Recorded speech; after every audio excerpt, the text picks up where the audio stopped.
Naiuwi na sa Pilipinas at ngayon nasa hometown na sa Pangasinan ang labi ng Pilipinong caregiver na nasawi sa gitna ng missile attack sa Israel. Nakatutok si Bea Pinlac.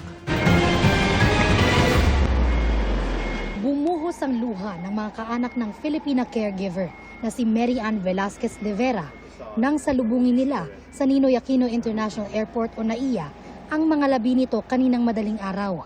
Si Mary Ann ang unang kumpirmadong Pilipino na nasawi sa kaguluhan sa Middle East.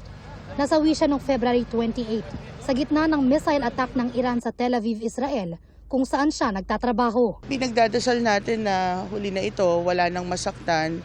Dadali na natin si OFW Mary Ann sa Pangasinan. Sinundo siya ng kanyang pamilya at yung kanyang asawa na kakarating din galing Israel. I'm sure that all of us can feel his heart. They fell in love in Israel. And I wish that this story would have ended differently.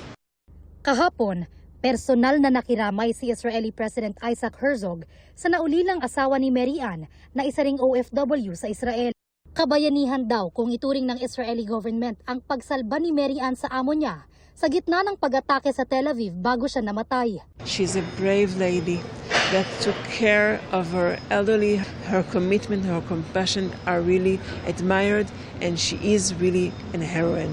Patuloy raw na magpapahatid ng tulong ang Israeli at Philippine government sa pamilya ni Mary Ann. Para sa GMA Integrated News, Bea Pinlac, nakatutok 24 oras.